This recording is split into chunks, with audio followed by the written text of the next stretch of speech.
This video is brought to you by Against the Flow of Mississippi. Against the Flow of Mississippi is a book about Jake Fayard, a Marine veteran who is unhappy with the political machine running the state of Mississippi. He decides to fight the corruption from the inside. Jake will face more challenges than he ever has and will stand up for what he thinks is right. His notoriously hot temper will push him to the edge of murder, along with his friend and brother Kobe Barhanovich. Together, they will fight the system and give the power back to the citizens of Mississippi. Against the Flow of Mississippi was written by Anthony Oksenholt and was published by Oksenholt Biloxi Publishing, LLC. A link to the book will be placed in the description below. Yeah, this a revolution in our time. Everybody's fighting, change coming, yes. That's why it's an acronym for riot. Everybody has a voice. Don't you dare stay silent. If you say nothing, you are an accessory to violence. They've had their say. Seems like they've had that kind of say around here for too long. Look, I had to stand up for myself alone. I went in there to remind them that somewhere in this world there's still a little law and order left. To let them know in the only kind of terms that their kind understand is that they can't bribe or threaten their way out of what they did. To let them do this to me and get away with it, and you give them the eternal right to do the same damn thing to any one of you.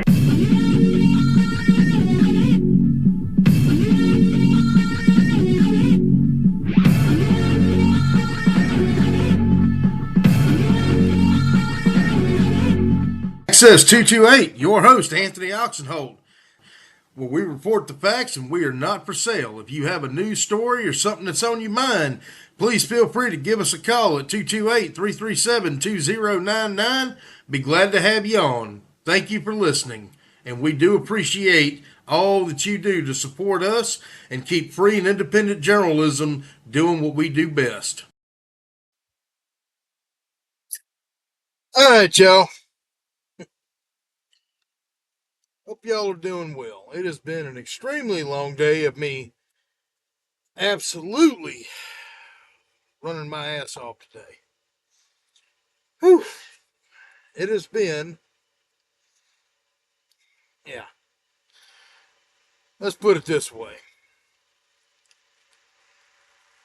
Yesterday, I came real close to finding myself in log violation. Today, I missed it by about 30 minutes of coming in to log violation. So the last 2 days, I've been running my ass off. I don't mind it. It's an honest living. I got to make money. But today was a wake-up call for me, y'all.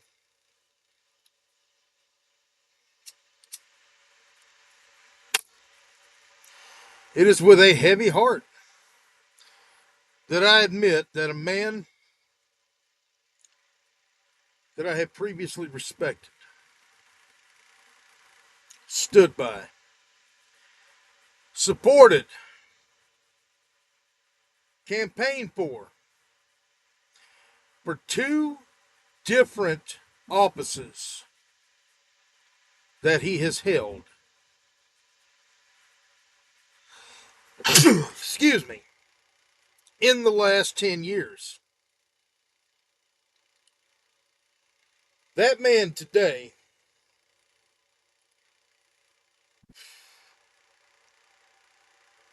showed me where he stood. And I'm just a little bit heartbroken and disappointed.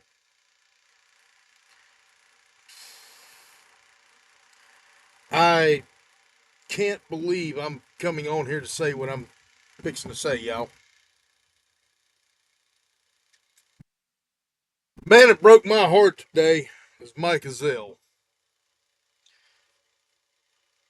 Mike, I'm sorry, man. After what you said to me today during our Facebook conversation, I'm questioning, sir, if you really want the job of representing South Mississippi in Congress. Sir, let's read the text messages.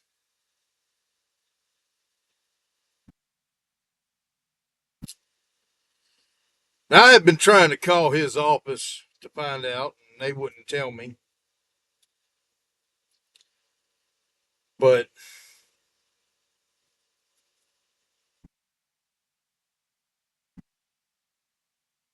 go ahead and read this. I messaged him on Facebook at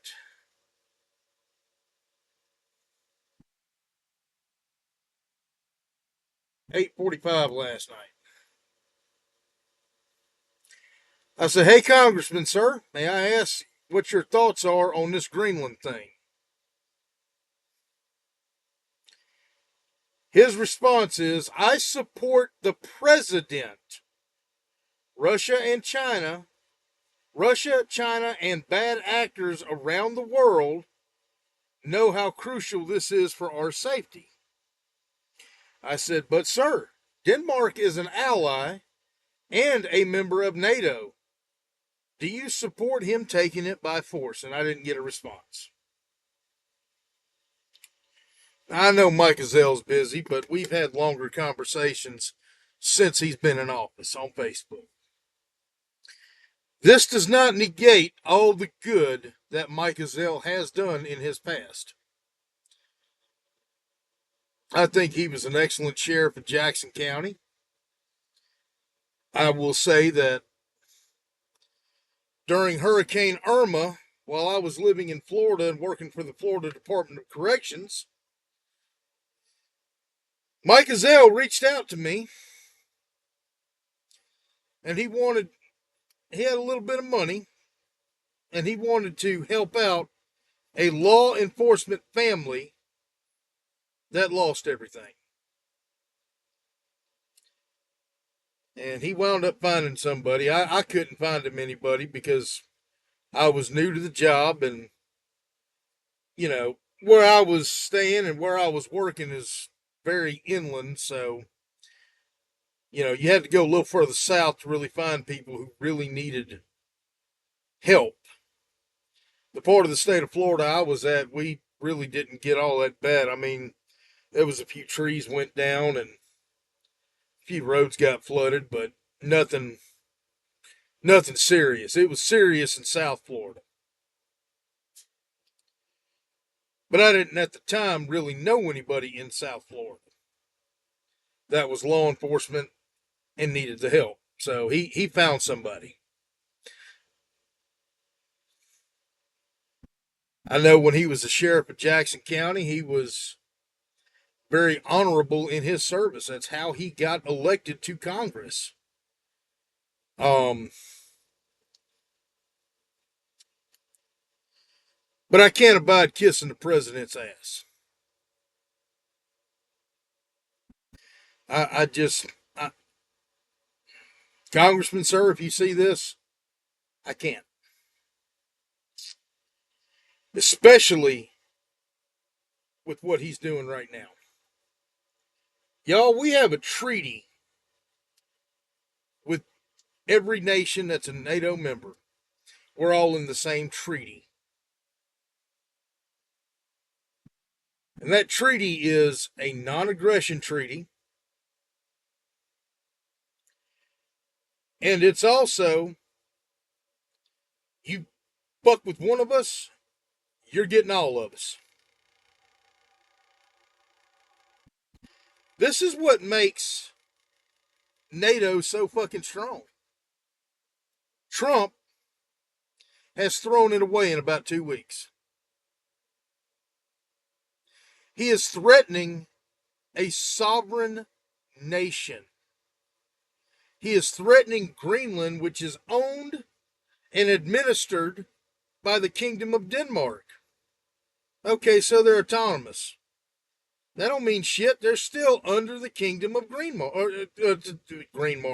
Denmark, excuse me. I'm tired.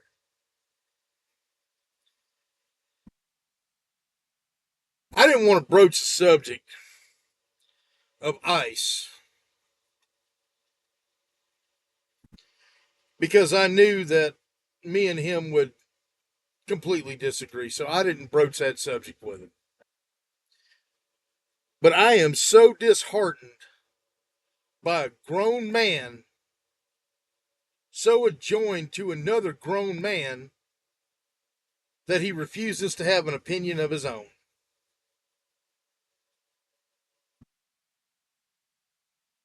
And Mike, I just can't support you anymore, buddy. Not until I see some serious changing. I still respect you. I still consider you a friend. I like you as a person. I I have lost all confidence in you as a congressman, though, because of what you said. A Congress, we have three branches of government.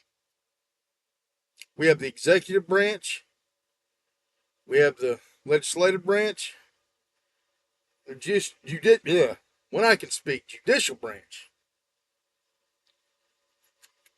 Hope I got that right. I'm a little tired. That being said, we have something called checks and balances. We have separation of powers. The job of the House of Representatives is not to protect the president's interest. It is a part of those checks and balances that if the president steps out of line, as he continually does, Congress's job is to step in and say, hey man, no, nope, we're not doing that. You're not going to do that. That is your job, sir.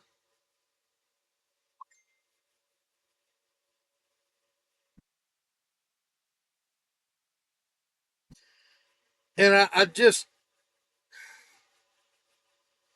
sir, I can't get by on that. I can't believe that you actually said that to me. I am in such disbelief right now. Because, sir, I thought you had fortitude and integrity.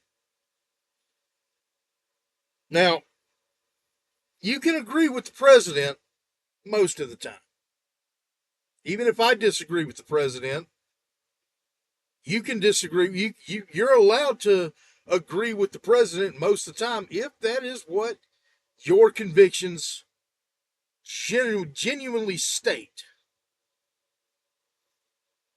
But General George Patton said, if everybody agrees on everything all the time, somebody isn't thinking. And sir, we need thinkers in Washington right now. We need people who are not going to just be yes men to the president. And we need people that are going to stand up and say, well, let's do something else. Let's stop and think about this for a minute. But unfortunately, with Trump's narcissism right now, anybody who does that, look at MTG, as much of a batshit crazy as that woman is, she found out that you either agree with the Cheeto in charge 100% of the time,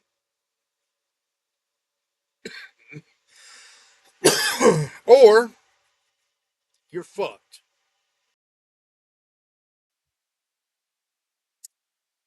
And we need people that are going to say, no. We need people that are going to be adults in the room.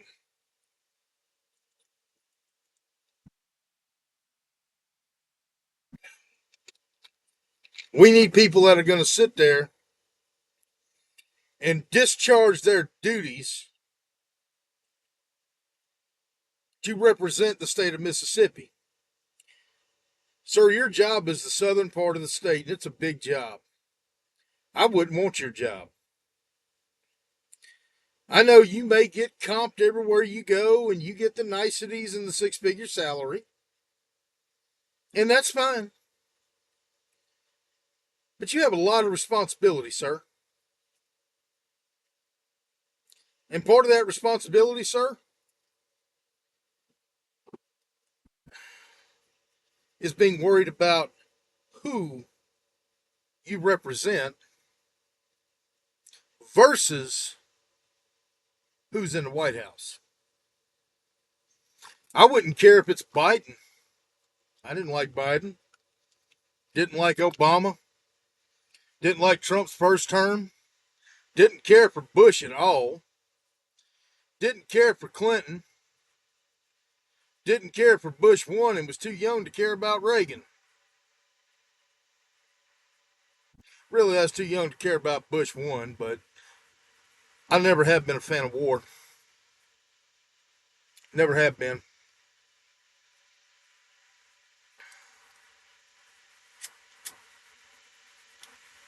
Although, playing in the sandbox in Gulf War 1 was a hell of a lot more honorable than threatening a fellow member of NATO who has been an ally to the U.S.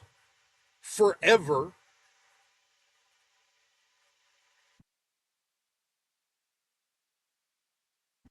over a frozen ass island that we have no right to.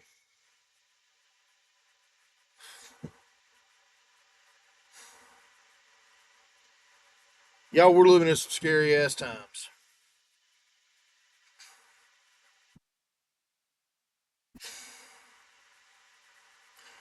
To be quite honest with you, I don't know who I'm going to support, who I'm going to vote for. I'm reluctant to vote in this midterm. I don't know anything about anybody else that's running. I don't know. I know there's another Republican that's going to primary him, and he'll get beat. Mike Ezell will get reelected. I know there's 3 Democrats running, but I'm at a loss. I'm completely at a loss, and I wish I could do something about it.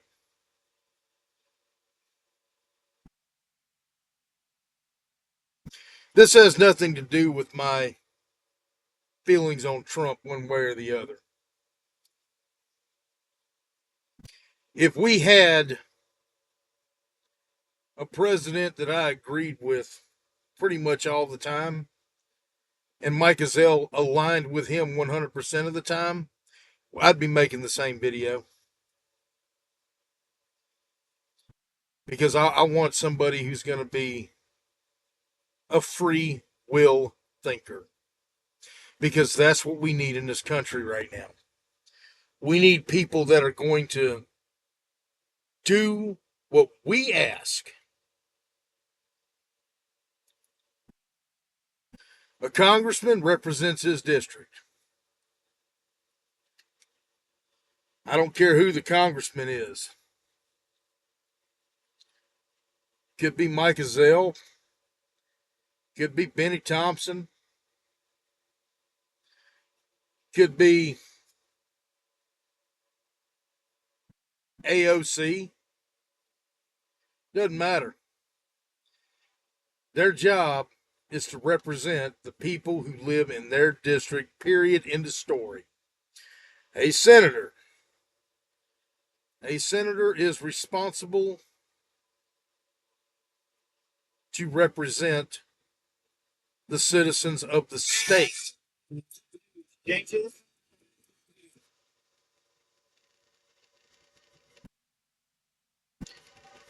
Y'all have a good one.